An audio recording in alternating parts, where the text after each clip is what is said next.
அனைவருக்கும் வணக்கம். அன்னை Tnpsc மேத்ஸ் எப்பொழுதும் கணிதத்தோடு இணைந்திருப்போம். இன்றைய 10 கணக்குகளை பார்க்கலாம் வாங்க. ஸோ இன்னைக்கு பார்த்தீங்க அப்படின்னு சொன்னால், அதாவது 6th ஸ்டாண்டர்டில் நம்ம என்ன செஞ்சுட்டு இருக்கோம் அப்படின்னா டெய்லி 10 சம்ஸ் பார்த்துட்டு இருக்கோம். ஸோ அதை தொடர்ந்து இன்னைக்கு என்ன செய்ய போகிறோம் அப்படின்னு சொன்னால் பார்க்க போகிறோம். பாருங்க. ஸோ வெரி சிம்பிளஸ்ட் தான், ஈஸியஸ்ட் ஒன் தான். கொஞ்சம் கவனமாக கவனிச்சிங்கன்னா ரொம்ப எளிமையாகவே புரியும்.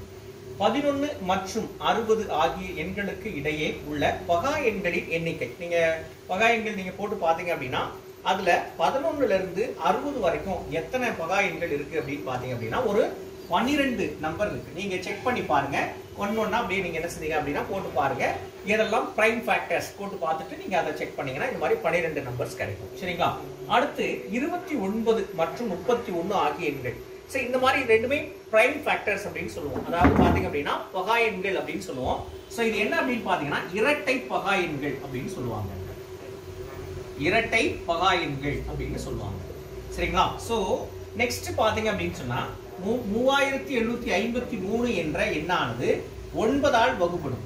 அவ்வெண் வேற எந்த நம்பரால வகுப்படும் அப்படின்னு கேட்காங்க. 3ஆல வகுப்படும். 9ஆல வகுப்படக்கூடிய நம்பர் என்னவாகும் அப்படின்னா 3ஆல டிவைட் ஆகும் அப்படின்றத நம்ம இதுல இருந்து தெரிஞ்சுக்கலாம். அடுத்து பாத்தீங்கன்னா மிகச்சிறிய 4 இலக்க எண்ணின் மாறுபட்ட பகா காரணிகளின் எண்ணிக்கை அப்படின்னு கேட்டுக்கிறாங்க. மிகச்சிறிய 4 இலக்க எண்ணின் மாறுபட்ட பகா காரணிகளின் எண்ணிக்கை எத்தனை இருக்கு அப்படின்னு பாத்தீங்க அப்படின்னா 2 இருக்கு. நீங்க செக் பண்ணி பாருங்க. எத்தனை இருக்கு? 2 இருக்கு. சரியா?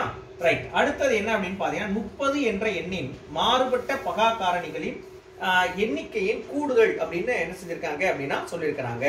அப்ப என்ன அப்படின்னு பாத்தீங்கன்னா இது 10 அப்படின்னு வரும். சோ என்ன சார் இது ஒரு வித்தியாசமா இருக்கு அப்படின்னு நீங்க கேட்கலாம். சோ இது என்னது 30, அதாவது இது வந்து 2, 15, ஸோ இது 3, இது 5. ஸோ நீங்கள் ஆட் பண்ணி பாருங்க. 8 + 10 வருதா? ஸோ இதான் வந்து இதில் சொல்லியிருக்காங்க.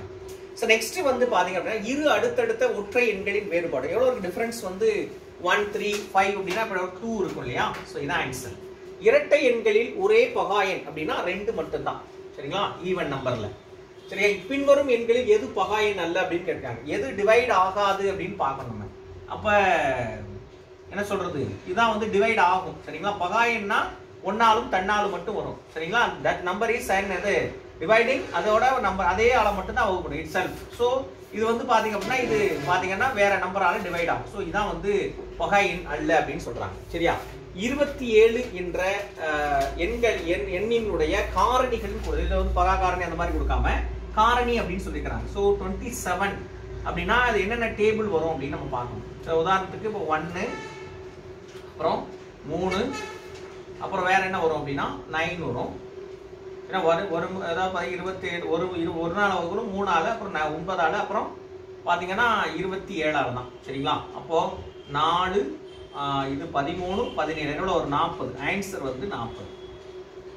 எல்லாத்தையும் ஆட் பண்ணீங்கன்னா ஆன்சர் வந்து என்ன வரும்? 40 அப்படின்னு வரும். நெக்ஸ்ட் பாத்தீங்க அப்படின்னா ஒரு எண்ணின் காரணிகள் 1, 2, 4, 5, 8, 10, 16, 20, 40 மற்றும் 80 ஆகும். எனில் அந்த எண் என்ன அப்படின்னு கேட்டுக்கிறாங்க. ஸோ அது என்ன அப்படின்னு பாத்தீங்க அப்படின்னு சொன்னா ஹையஸ்ட் நம்பர் என்னவா இருக்கும் அப்படின்னா இங்க இப்ப என்ன பண்ணோம் 27 வச்சா 1, 3, 9, 20 அது மாதிரி இப்ப லாஸ்டா இருக்கிற நம்பர் என்னது 80 தான். என்னன்னா 80யோட ஃபேக்டர்ஸ் தான் இது இருக்கும். சரிங்களா? ஸோ இதான் வந்து பாத்தீங்க அப்படின்னா சிம்பிளஸ்ட் தான். கொஞ்சம் நீங்க என்ன செய்யணும் அப்படின்னு சொன்னா பிராக்டிஸ் பண்ணிட்டே வரணும். சின்ன விஷயம் தான். அதாவது பாத்தீங்கன்னா உங்களுக்கு ஒரே ஒரு இரட்டை பகா எண் அப்படின்னு கேட்டா கூட நமக்கு என்ன செய்யல சில வேளை தெரியாம கூட போகலாம். அதனால ஈஸியானது தானேன்னு ரொம்ப அசால்ட்டா இல்லாம கொஞ்சம் கவனமா கவனிச்சிங்க அப்படின்னா உங்களுக்கு நல்லாவே புரியும். ஸோ ஒவ்வொரு கணக்குமே பாத்தீங்க அப்படின்னா ரொம்ப ஈஸியஸ்ட் தான். ஸோ நல்லா பண்ணுங்க. ஸோ இன்றைய 10 கணக்குகளும் வெற்றிகரமாக நிறைவடைந்து இதே போல ஒரு புதிய 10 கணக்குகளோடு அடுத்த வகுப்பில் உங்களை சந்திக்கலாம். அதுவரை உங்களிடமிருந்து விடைபெறுவது நான் காசி, நீங்கள் பயிற்சியாளர்கள். நன்றி, வணக்கம்.